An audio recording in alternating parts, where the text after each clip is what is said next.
There are many myths about anger, the most important of which is that you can actually manage it. You can't manage anger. You can only regulate why it is and when it is that you will get angry. And the more mindful you are about why it is that you get angry, the more capable you are of choosing whether or not anger is a suitable form of expression or not. And that's the critical part, is that anger is not an emotion in itself. And I know most of you will disagree with me on this, but just hear me out. Anger is not an emotion in itself. Anger is a means of expression. Anger is a method we use to be able to communicate, right? So we can speak softly, we can speak gently, or we can speak loudly, or we can be angry in the way we express ourselves. The rage and the violence and whatever else it is that results from anger is still part of the expression of anger. And the expression of anger is intended to draw attention to something more important. And we lose sight of what it is that's more important, why it is that we feel angry in the first place, why it is that we're reacting to the emotional experience that causes us to use anger to express ourselves. We lose sight of that because we're so fixated on the behavior, anger. Anger management is the biggest myth of all because, like I often describe it, you know, if you're familiar with the Mentos and diet soda experiment or prank, whichever one you want to call it. So that's what anger is like. It's about taking the Mentos, dropping it into the diet soda, and then trying to hold the bottle closed so that you don't want it to explode. The Mentos dropping into that diet soda, that's the reason for the anger. Now, if we understand what it is that is within the context of our emotional experience, we won't allow it to be dropped in the first place. So, anger management is after the fact. I've already gotten angry and now I need to restrain myself in how I express myself because it's unpleasant or it's destructive or obstructive or whatever it is, right? But that's not the point of it. The point is effective communication. Right? And I'm not talking about communication tools and all of that. It's nonsense. I don't believe in tools in that way because when we feel comfortable and confident and we feel as if we have a good chance of being received the way we're expressing ourselves or what's important to us, we don't have a problem communicating.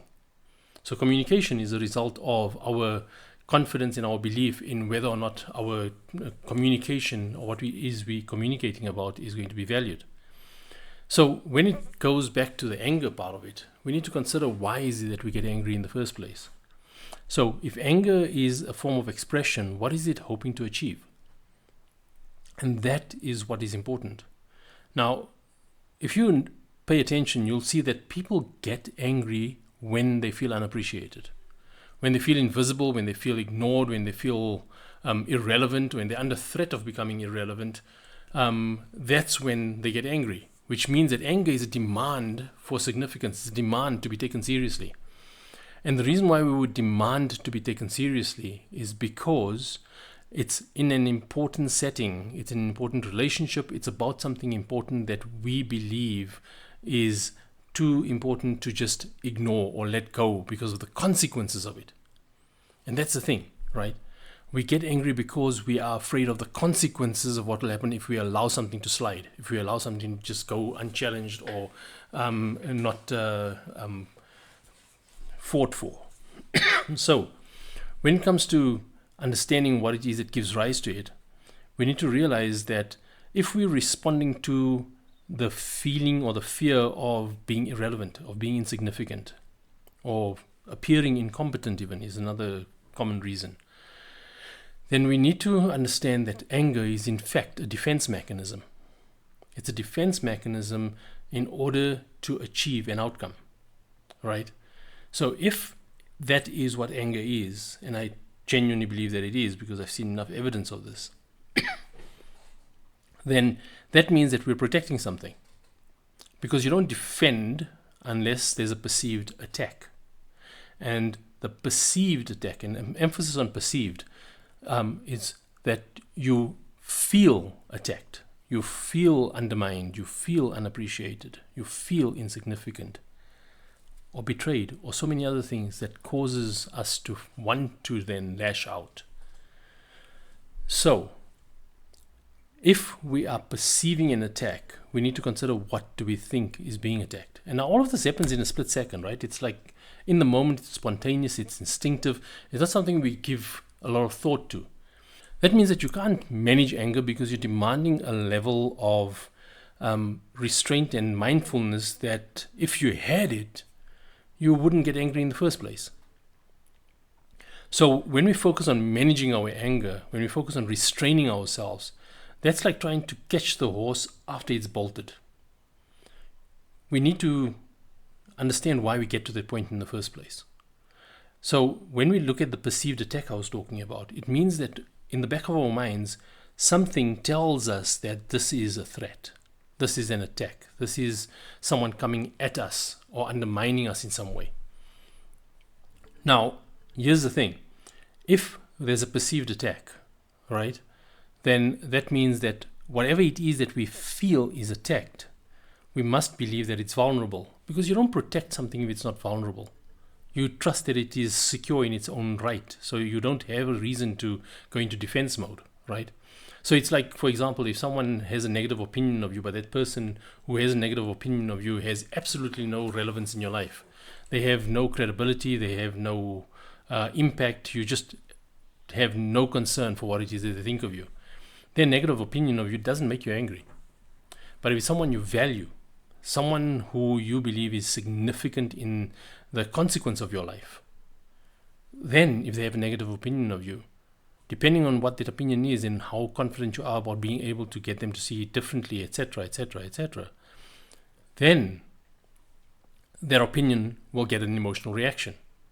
And that emotional reaction is what will cause you to either communicate through anger, rage, losing control, or just being composed and having a conversation about it, right?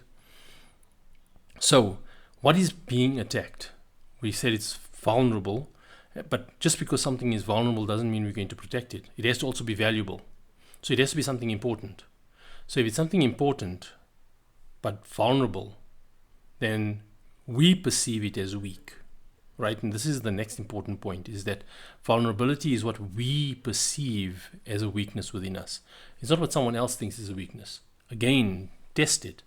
If someone else comes to us and says, I think you're insecure, and you genuinely have no reason to believe that you're insecure because you understand what is your reason for being a certain way or seeing things a certain way or trying to maintain certain relationships, then you literally can laugh it off because you're not insecure. They just don't understand you. So again, it's our perception of ourselves that's more important than what others think of us. And on that note, you won't feel judged unless you're already judging yourself. You won't feel judged unless you already feel as if that judgment is revealing some sort of threat or is creating a threat to your significance in a situation. So, this thing that is now vulnerable and weak and valuable has to be protected. But what is it? Because we don't look at this thing directly, right? And everything comes down to a core need that drives everything that we do. And that core need is to believe that our presence matters, that our presence is of consequence. In other words, that we are significant, that we make a difference to the outcome. And the opposite of that would be irrelevant, insignificant, invisible, not seen, not heard, not taken seriously. So, when we feel that threat and we feel the anger rising, it means that we feel as if our significance is under threat. Now, that's where that perception of vulnerability, of weakness comes in, is our belief in our significance, in our value that we bring to the table. That's what will determine whether or not we will feel attacked or not. Because if I'm comfortable about who I am and what I stand for, and I'm faced with a whole host of people who are criticizing and challenging and all of that, it won't matter to me because my focus is on the merits of why it is that I believe I'm okay and I've got value to add. So then I'll focus on the merit of their arguments against me or the merit of their complaints or their criticisms. And if I think there is value in it, there's merit in it, then because of my conviction in wanting to improve myself, I would then take that on board and I would do something with it. I would reflect on it. I would consider why they might have good reason to feel that way about me. And then I would apply that, right? And that's how we then grow. But if I'm going to be in defense mode because I'm afraid that they're going to see me the way I see myself, then my internal conversation is what I need to protect from becoming visible. That's the perception of vulnerability. That's the perception of weakness, of inadequacy that we try to hide because we feel a sense of shame associated with it. But again, that also requires a level of mindfulness and self-awareness that most people who struggle with anger and with being emotionally overwhelmed, people who generally go through those emotions don't have that level of self-awareness and mindfulness. That's part of the reason why they find it difficult to regulate their emotions.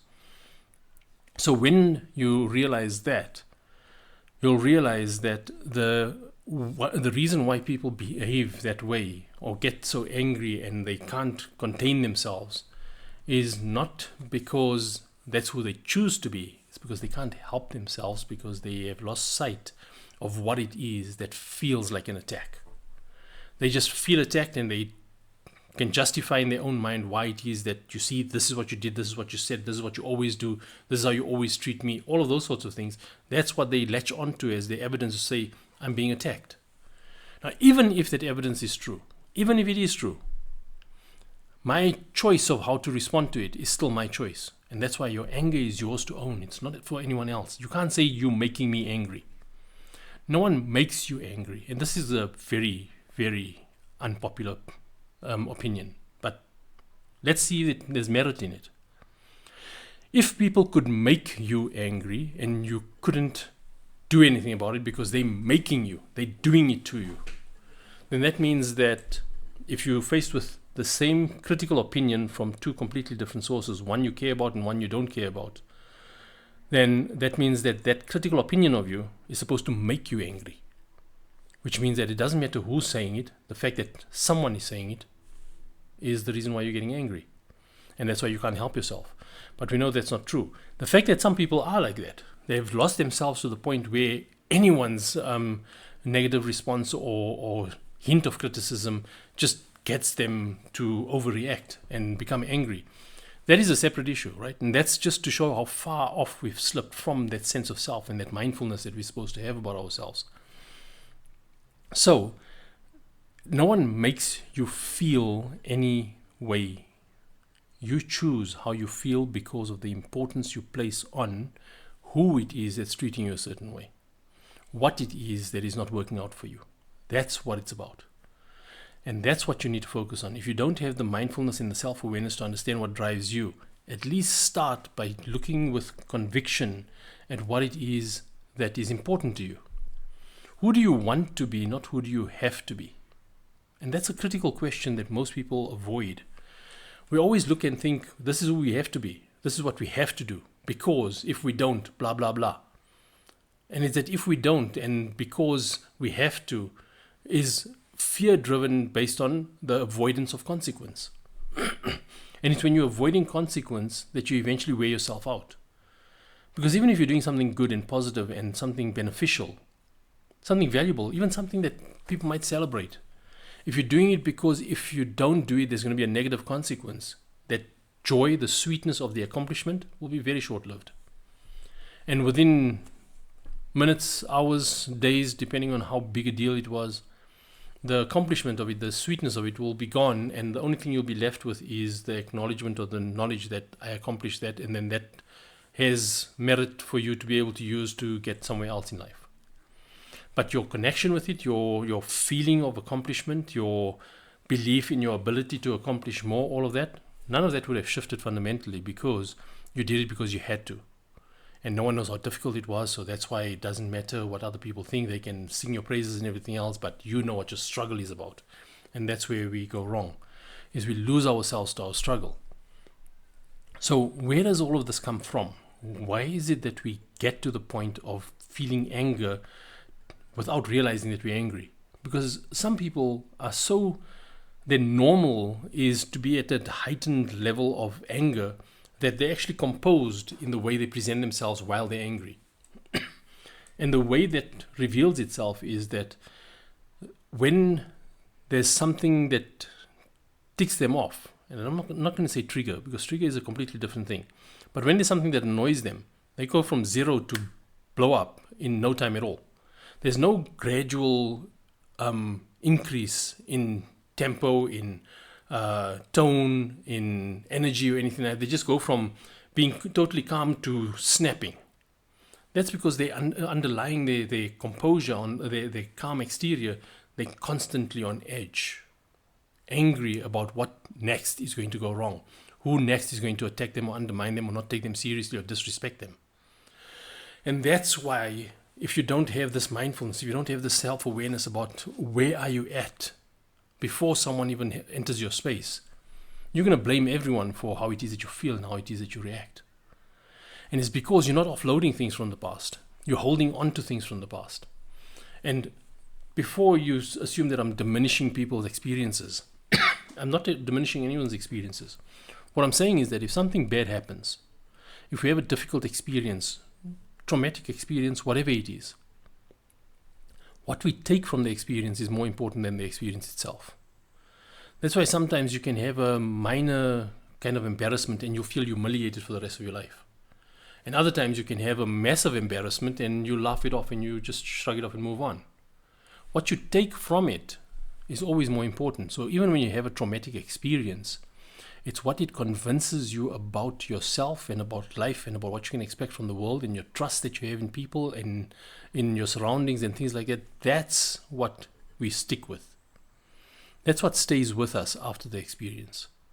And that becomes our normal because that's our point of reference now, right? You know, it's like that old saying, that story that I mentioned previously also, that the reason, at least some people believe, that the reason why a baby cries when they're born is because relative to its lifespan, that's the most traumatic experience of its life.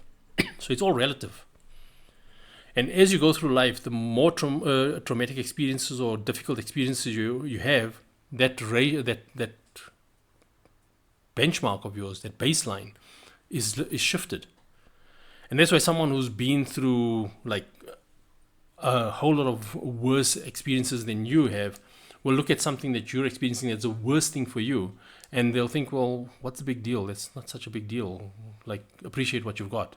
And that's how we end up diminishing other people's experiences, because we look at it from our point of reference, not from their point of reference. And the same thing is true with anger. If we're going to keep looking at the anger, if we're going to keep looking at at how someone is behaving and reacting, we're not ever going to pause to consider why it is that they're reacting that way. If we know that what we said is not offensive or wasn't intended to undermine them or diminish them, or it's just our truth and we want them to appreciate and share it and talk about it, and we see they're getting angry, then we need to understand that the way they're receiving it is not the way we're intending it. But more than that, it also means that what we're talking about is hitting a nerve for them. And forget about triggers again, because I know a lot of people go to that and they feel triggered and I feel triggered and you feel triggered and we're triggering each other. And it's not about triggers. It's about the fact that there's something that is important, that is sensitive, that means a lot, and there's a threat of that thing coming into view again. There's a threat of having to potentially experience something you experienced before that was very unpleasant and you don't want to experience it again, so you preemptively look to protect yourself from it. And that's why we preemptively get angry sometimes. So anger is about a defense to protect ourselves from something that we don't want to experience. So we don't want to experience insignificance. We don't want to experience irrelevance. We don't want people to assume that it's okay to treat us disrespectfully or take us for granted. And that's why we then behave angrily, to give them a reason to check themselves or to second guess themselves when they want to treat us in a way that we don't appreciate. That's the purpose of anger.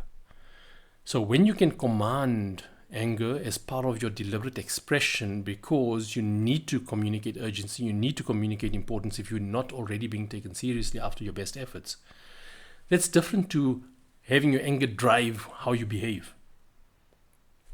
Because there's no such thing as never getting angry. If you're trying never to get angry, you're trying to subdue your humanness. And that leads to its own problems as well. So we need to we need to be real. We need to keep it practical. We need to keep it grounded, because you can't try to regulate yourself to the point of not being human anymore. You have to have the full range of emotions that you experience so that you have healthy expression and healthy experiences. Otherwise, you're going to become monotone. And then everything is going to be like, oh yeah, cool, right, no problem, let's move on. And the other person is going to look at you and like, seriously, this is like such a big deal, and that's your response? And this is how we lose the sweetness and the essence of life, is that we try to be so composed and so predictable and so acceptable and everything else that we actually water down the entire experience of life. So coming back to why it is that we feel that response of anger coming up that we use as an expression, it's because we want to protect ourselves from insignificance, right? And the reason it results in anger, or why we don't connect with why we're angry, we just know we have reason to be angry, is because we lose sight of what it is that is under threat. If I'm in a space where I'm responsible for solving a problem, but my opinion and my competence is being undermined, and I'm being overridden and forced to do something that I have good reason to believe is going to be detrimental to the outcome. But remember, I'm responsible for solving it, right? So if I'm being held accountable for an outcome, but I'm being undermined in my efforts to achieve that outcome, that will make me angry. But I will get angry because you're setting me up for failure, and you're still going to hold me accountable for the failure. That feels like injustice. It feels like something that is unfair. And if you look at any unpleasant behavior, it's always associated with a feeling of being treated unfairly or unkindly, or of something being unjust. And if you look at it from that perspective, you'll see the answer to sibling rivalry, to parent-child relationships that are very abusive or abrasive or whatever it is. There's always one or both that feel as if they are not getting a fair chance at what they believe they deserve. And that's what anger is about. Anger is about demanding that we be taken seriously. So to bring it all back, right, how do we identify anger in ourselves and in others? Unfortunately, most of the time we look for loud speaking, for loud tones and shouting, and we look for rage and we look for violence, and we think that's what anger looks like. It's not that. There's a whole lot of layers that come before that, all related to anger, that we just ignore. And the only time we take it seriously is when it gets to the point of outrage. And those other layers that we ignore are simple things like annoyance, irritation, frustration, passive-aggressive tones and behaviors, avoidance, deflection. All of those things are minor forms of anger. So if you can recognize those and deal with it at that point, why are you annoyed? What is annoying you? Why are you frustrated? If you deal with it at that point, you can have a much greater chance of resolving it before it gets to the point of you needing to rage so that people will take you seriously. And that's what it is that we need to get better at. Because we've gotten to a point now, especially in the mental health space that we discuss all the time, is that everything is either right or wrong, good or bad, toxic or pleasant, or whatever it is. There's no range anymore. Everything is either yes or no, binary, ones and zeros. And that's how you lose the human. You lose the human experience, and you lose sight of that human interaction. Because now you're focusing on compliance. You're either doing something that I want you to do, or if you're not, then you're toxic. Or you're treating me the way I want you to, or if you're not, then you're abusive. Where did we come up with this rubbish? We need to get to a point of sensibility where we start appreciating that we're human, and each person has their own aspirations and their own insecurities. And we need to own our insecurities. We can't hold other people accountable for tiptoeing around our insecurities. Because that's then what looks like a trigger. Is that we're insecure about something, and because we communicated that we're insecure about it, you're not allowed to actually go there. You're not allowed to even approach it. You're not allowed to mention it. You're not allowed to point it out. You're not allowed to ask me about it. That's exhausting. Not just for you, because you're always going to be on edge, waiting to see if someone's going to approach that sensitivity of yours, But it's exhausting for the people around you, because they constantly have to be on guard to ensure that they remember everything that is an insecurity of yours, everything that's a sensitive issue for you, everything that you don't like and don't want to have to deal with. So then who's the oppressor there? And that's what unfairness and injustice feels like. Making me accountable for something you don't want to deal with. That's injustice. And that's what will drive anger. But the anger will only be expressed if the person who is feeling angry has reason to believe that it will result in something constructive as an outcome, that will get a message across. But if they believe that it will put them in harm's way, then they suppress it. If they believe that the consequence of them expressing themselves openly in that way is going to be too negative or too destructive, or it's going to cause outcomes that they cannot afford, then they suppress and they bottle it up and they hold it in. And then it either explodes at some point with that person, or it explodes on someone else completely innocent who has no idea where that anger is coming from. And worse than that, it turns into a chronic illness. Every single chronic illness is associated with a deep resentment or feeling of injustice and hurt relative to an experience that you believe no one else will understand. Or you can't resolve it, or you've tried to get people to understand and they just don't get it, or you just feel as if no one cares, or you feel as if despite your best efforts and your efforts to be a good person and everything else, life is just unfair.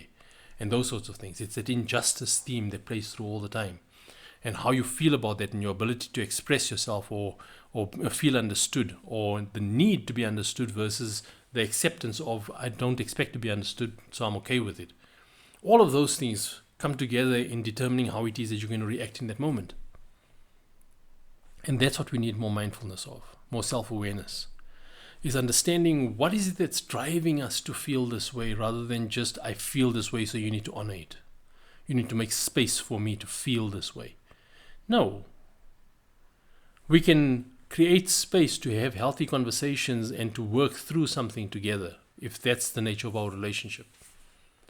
But you can't hold me accountable for working through what you're responsible for working through.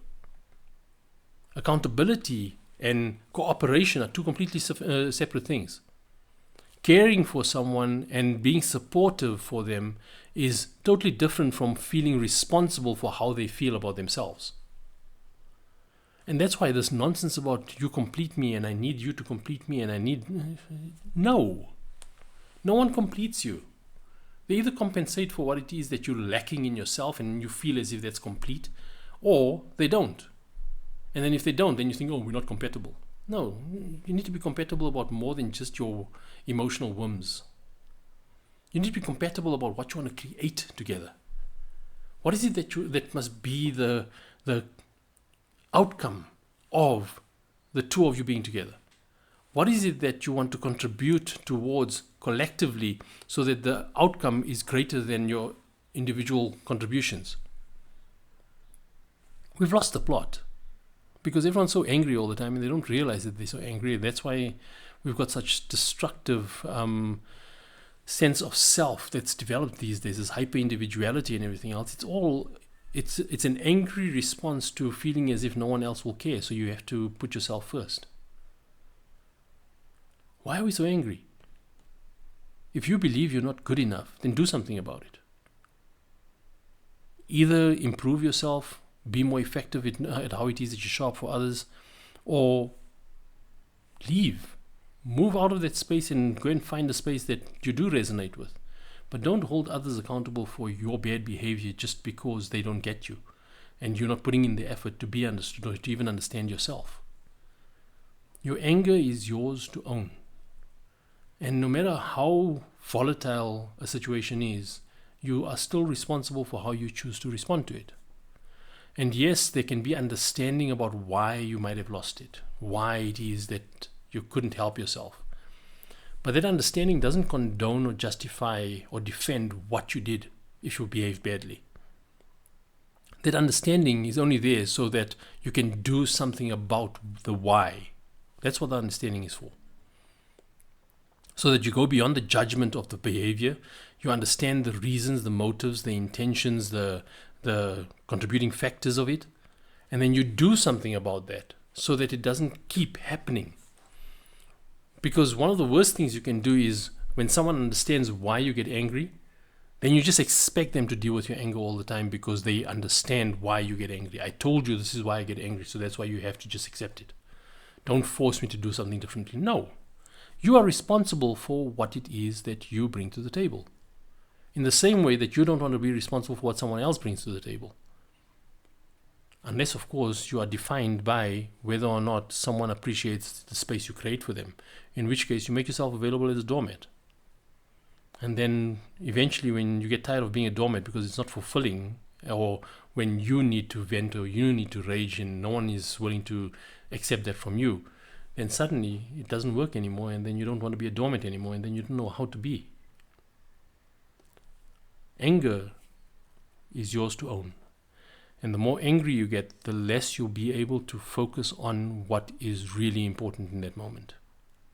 Anger at best must be you commanding the anger in a way to express yourself so that you can have impact if it is that urgent to have that impact. So you see a child walking towards a fire or towards a hot stove and they're going to touch it. You can't speak to them nicely and ask them to stop. You have to shout to shock them into really realizing that they're going to harm themselves, and then you can console them. Same thing with adults. You only use anger if there's urgency. But if there isn't urgency and you just need to vent, then you need to be accountable for the consequences of that and what it does to your relationships. You can't just blame people because no one understands your anger. You have to understand your anger first before you can hope for anyone else to understand your anger. And there's others that might be able to understand why you get angry, but it still won't change you connecting with that why.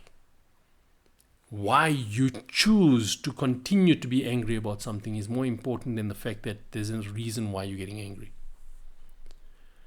So at which point do you own your space? At which point do you own your emotional experience and your expression of it? Because when we talk about anger management, we're not talking about owning it. We're talking about just restraining it, managing it, redirecting it. That doesn't solve the reason why you get angry in the first place. So I'll say it again. I don't believe that anger itself is an emotion. Anger itself is in response to an emotion. It's in response to a fear, to a threat, to something that we feel strongly about. And then anger is the chosen form of expression to achieve the outcome that we need relative to how we're feeling about that thing. So if we feel incompetent, we feel undermined, we feel insignificant, we feel inadequate, and we don't know how else to be able to overcome those feelings or mitigate it or do something about it or improve on it, then we'll get angry because we can't afford for that to become how we're seen. And then the anger is intended to misdirect, to redirect people's attention to what we're angry about rather than how we're feeling or why we feel that way. We need to do better than this, because we can't go from 0 to angry or from anger back down to calm without anything in between. We have to have something to work with, and that something to work with is about understanding, it's about reflection, it's about introspection about why it is that we feel the way we do about something that we often get angry about. You can't reflect in the moment of anger. So it's something you have to do before you get to that moment. So that when you're in the moment, your realization, your understanding about what's happening, your mindfulness about what's playing out in that moment, that is what guides you, not your emotional experience or how it's associated with something you experienced before. Because that's pretty much what PTSD is about. It's something in the present moment that resonates very strongly with something unpleasant that you experienced before. And unpleasant is a significant watering down of it, I agree. But the point is, if you don't resolve what is that link that you're still holding on to, what it is that you're still preempting, what it is that you're still deathly afraid of experiencing again because of what you took from the last experience, if you don't resolve that, it will own you until you do resolve it, until you do come to terms with it and understand it and realize what you took from it is not necessarily everything that was true about it. Just because you might have had a moment of vulnerability, physical vulnerability or whatever it was, in a moment in time, doesn't mean that you are going to be vulnerable in that way for the rest of your life. You can do something about it. You can improve your defenses. You can improve your capability. You can improve your place of in which you stay or move around or frequent, and all of those sorts of things. There's things you can do about it. And if you don't see it that way, you will be defined by that, and then you'll go through life believing that everyone must tiptoe around that issue because of what you experienced. It's not a pleasant way for you to live. It's not a pleasant way for the people around you to live. So the best thing you can do is understand what drives you to the point of anger, rather than just focusing on the anger and focusing on what the scenarios are that makes you angry. I hope that gives you something to work with, because anger is something that destroys. It doesn't build anything. So there's a time for rage, but the rage must be constructive. And how we rage has to be something that is going to be beneficial to a positive outcome. But if we're just angry because we don't like the way we feel about something, and people are not treating us the way we want them to treat us, etc., there's no merit in that anger. That anger is our insecurities that are being provoked, and it's your insecurity, so you have to own it. No one can take away your insecurities. And if you make people responsible for pacifying you because of your insecurities, then you're being unfair. And at some point, you're going to see it play out in your relationship with them. And at that point, it might be too late to salvage the relationship. So be careful. Take care.